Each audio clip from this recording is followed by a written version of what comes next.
Once again, all I can say is thank the Lord for Judge Benitez. This guy, we don't deserve him. Saint Benitez, we do not deserve this guy. So Judge Benitez just denied Javier Becerra's and the AG's office in the state of California's motion for stay.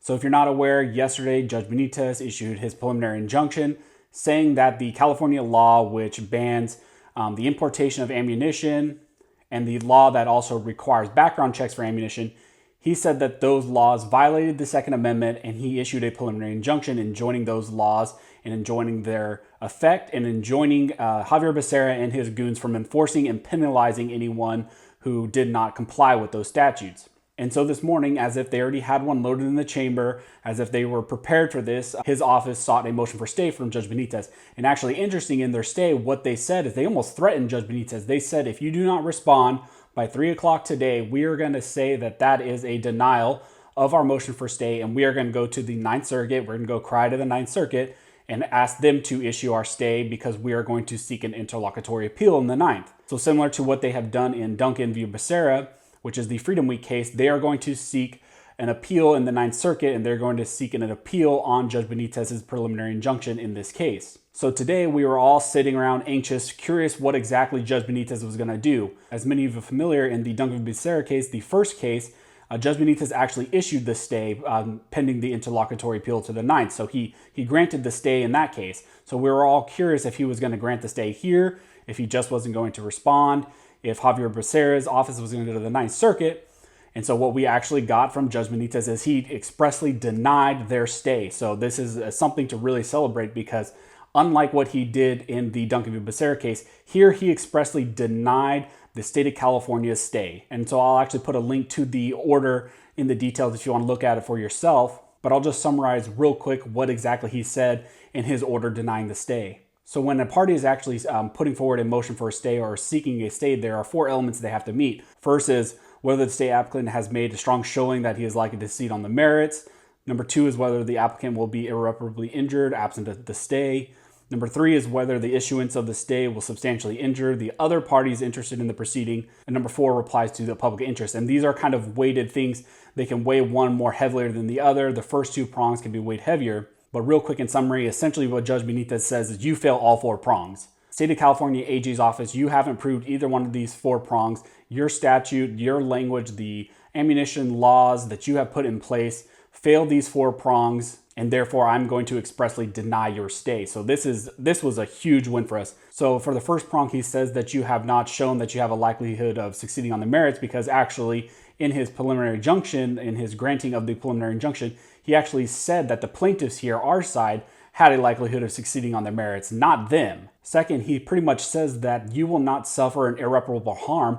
Instead, actually, the plaintiff side, our side, the residents of California, us law-abiding citizens, we will be the ones who will suffer an irreparable harm if the stay is issued. So I just want to read some language real quick to you. He says, buying ammunition is something that prohibited persons have managed to accomplish for 170 years, and these new laws show little likelihood of success of preventing prohibited persons from unlawfully possessing future acquisitions.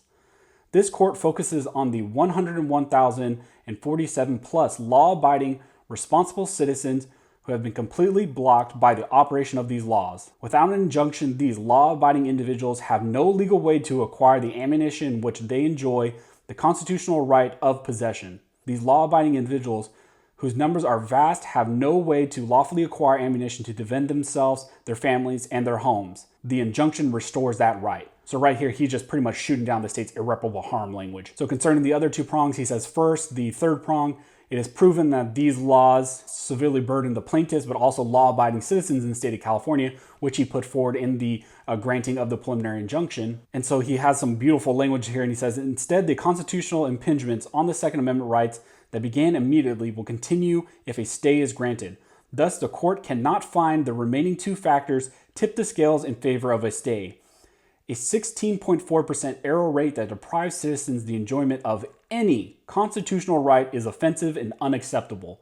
Some of us thought maybe he would grant the stay. There was a lot of discussion, well, he'll just issue the stay like he did in the last one. But here, he's saying no. This expressly violates the Second Amendment, and so that's where we're at right now.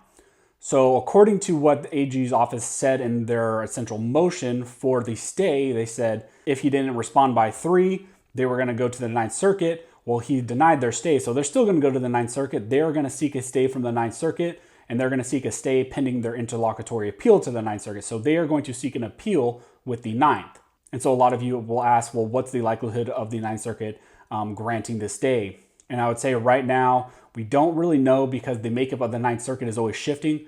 What we saw in the Ninth Circuit panel in the Miller v. Becerra oral arguments was that the makeup of the Ninth Circuit is clearly changing. There are very Second Amendment friendly judges in the Ninth Circuit. The reality is the Ninth Circuit is still a very left-leaning liberal circuit court and has a history of not being very friendly to the Second Amendment. So if they are going to take this appeal, I would have guessed that they will grant the stay. So if we don't get any express response from the Ninth Circuit today, what I would say is expect a response either Monday or early next week, whether they are going to grant the stay and grant the interlocutory appeal. So that means going through this weekend, if we haven't heard anything from the Ninth Circuit, be very aware that we may get something from the Ninth Circuit early on in the week. So if you even are considering buying any ammunition, I would recommend you do it this weekend just because we don't know what the Ninth Circuit is going to do going forward into next week. There are some companies that are expressly shipping to California residents. There are some companies that may have been waiting for an actual response from Judge Benitez. So I would say expect a lot more companies to open up now that Judge Benitez has denied the stay. I would say a lot more companies are probably going to feel comfortable shipping to California because the stay was denied. So just be smart about where you're buying. So hopefully you guys found this video helpful. I'll keep you guys updated if there's any movement from the Ninth Circuit or anything else develops specifically on this case. If you like this video and you'd like to support the channel, the best way to do that is to join the Patreon, and I'll put a link to my Patreon page down in the details. Another way you can support the channel is using the various affiliate links also in the details. So as always, thanks you guys for watching. Don't forget to like and subscribe. And never forget, a nation that draws a great distinction between its scholars and its warriors, while its laws are run by cowards and its wars fought by fools. Oh yeah, and praise be to Saint Benitez.